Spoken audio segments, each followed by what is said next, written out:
Welcome to Valor and Virtue. I'm Jim Danielson.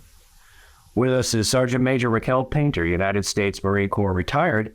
And we'd like to begin by asking you, Sergeant Major, tell us a little bit about yourself and what led you to become a Marine. Okay, well, I am from the Isanti Sioux and Winnebago tribes of Nebraska. I grew up in Sioux City, Iowa. And when I was in the second grade, you know how you got those career days? My classmate's father was in the Marine Corps, and he came into our classroom with his dress blues on, and the class just got quiet and we're all watching him. It was just so intriguing and capturing. From that moment on, I said, that's what I want to be. I want that. I want that. When I walk in the room, everybody stops and is watching. So I watched the Marine Corps movies, read the books.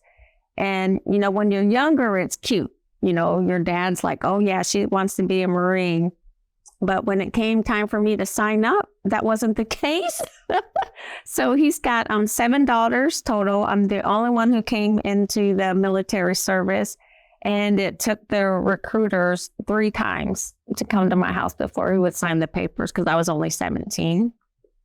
And at the time... Did your father keep saying no? Yeah, he kept saying no. He wouldn't sign it. He would not sign it. And then finally, my mother is the one who stepped in and had to raise her voice. I remember distinctly, she took him in the kitchen, said a few words to him, and then he came in and signed the papers. Wow. So it took my mom to step in and say, you know, basically, you're going to break your heart. Go ahead and do it. And then I served 26 and a half years in the Marine Corps, so it worked out well. So the interest in becoming a Marine came upon you when you were very young. Second grade? Very young. And stayed with you right out through. I mean, did you like in your teen years to say, no, I think what I want... I did change it.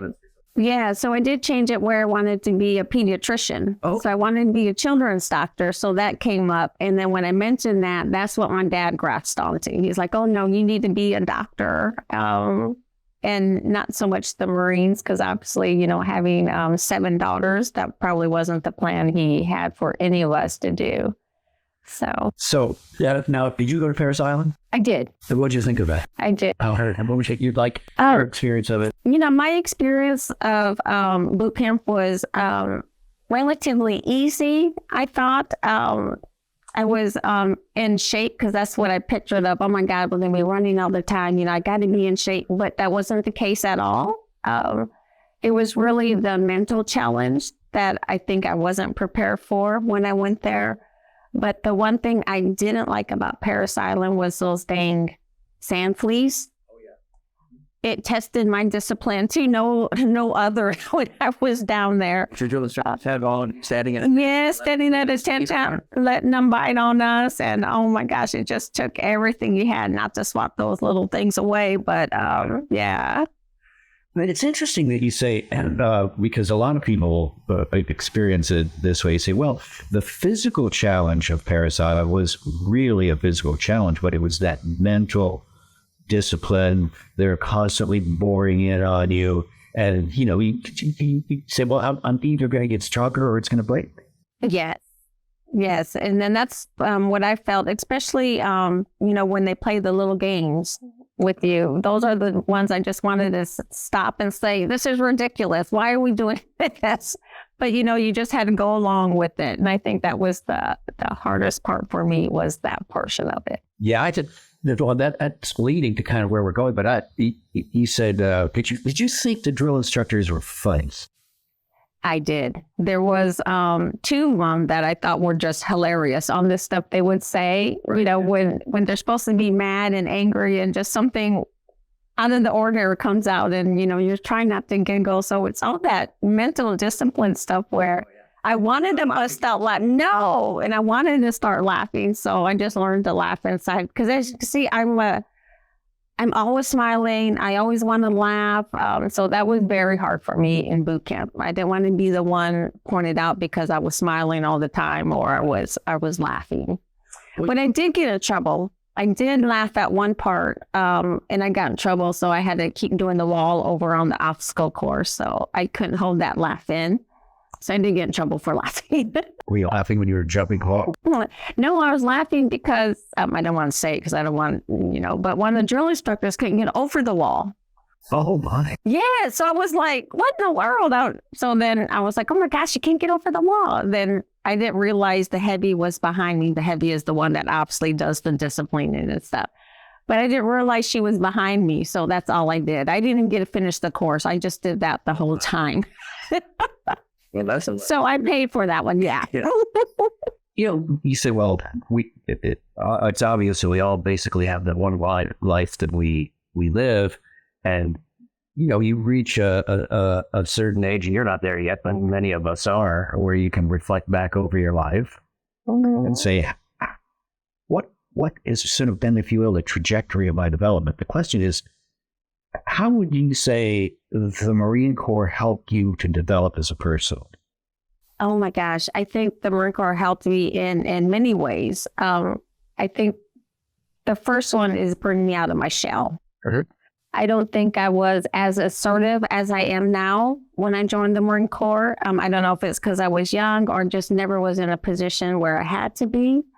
So it helped me in that aspect. And another part was when I was on recruiting duty. It really taught me those listening skills and how to read body language and how to communicate. So I think those two aspects really stand out to me the most in being in the Marine Corps. That's interesting. I don't believe if we've talked to anybody so far who had been a recruiter, that never came up. But you're talking about being a recruiter, and sounds to me like what you're saying is that when you're interviewing people, when you're interacting with them, one of the things you're doing was kind of a vetting.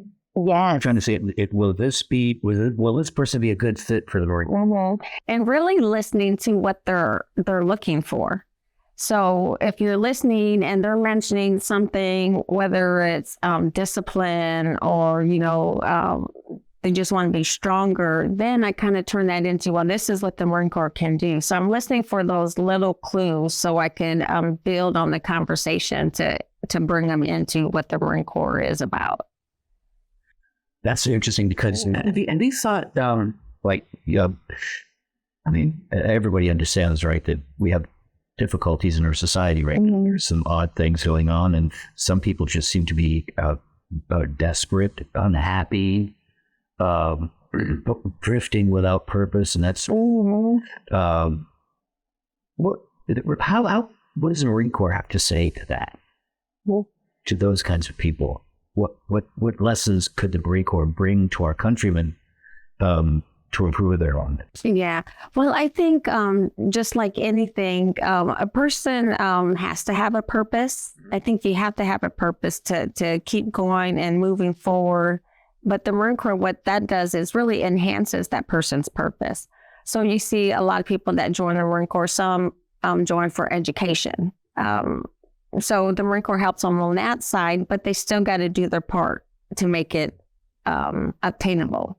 So the Marine Corps, for example, provides that tuition assistance. But if you're in the service and don't take advantage of it, then that's on you. That's right. So they provide those tools for people, but it's still up to that person to move forward with it.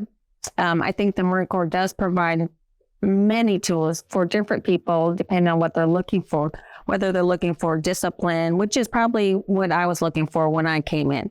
That discipline aspect of it. Some people are looking to travel. I think the Marine Corps provides those resources for people to do that. But still, they got to have a purpose in their life and what they're looking to do. That's right. The Marine Corps can't make that up for them. A person has to find that within themselves. But the Marine Corps got the tools to get them to where they want to go. That's a really interesting observation because here I think often enough that's really right. I mean, at some point you've got to either pull something out of yourself or build something into yourself. But then so you can sort of begin to supervise your own development. Yes. You mentioned that you retired after 26 and a half years because you found another calling. Yes. Would you like to talk? Yes. So my last duty station, I was Sergeant Major at Wounded Warrior Battalion. So yes, I was so blessed to have that position to help and guide our wounded and injured Marines and sailors. But when I was working there at Wounded Warrior Battalion, I got to interact with faith-based organizations and nonprofits. where before I knew they were out there, but I really didn't know what they did. But for them to come and provide the resources and help our service member, that was a calling for me. So I said, that's what I want to do. I want to do nonprofit work and help the community that I'm living in. So I retired early. I mentioned earlier I got harassed from my fellow Marines that, you can do that one more enlistment. But I had the calling right then and there. So I retired, went into nonprofit. I worked with Hope for the Warriors for a few years. So I was their community development manager there. And then the position opened up here for the United Way. So it's really what I wanted to do, just focus on the community, helping the residents here. So I applied, and here I am 5 years later, president of United Way here for Onslow County. Excellent. Well, congratulations. Thank you. Very got a job very well. John, it seems that there isn't that good community here. Yes, I love the community here. As a service member, you got the opportunity to go to, communities all over the world. Sure. And when I got here, and trust me, I fought coming to Camp Lejeune my whole career. I was 17 years in before I came here to Camp Lejeune. Because, you hear stories about, there's nothing there, it's very small. And so I was like, oh gosh, no, I'm going to go everywhere else. But when I got here and you got to see how the community and the military works together, how it's actually just one large community, I was like, oh my gosh, I love it here. My husband loves it here. My children loved it here. So we retired here. Well, we're happy to have you here, Sergeant Major Raquel Painter. Yes. Thank you very much. You're welcome.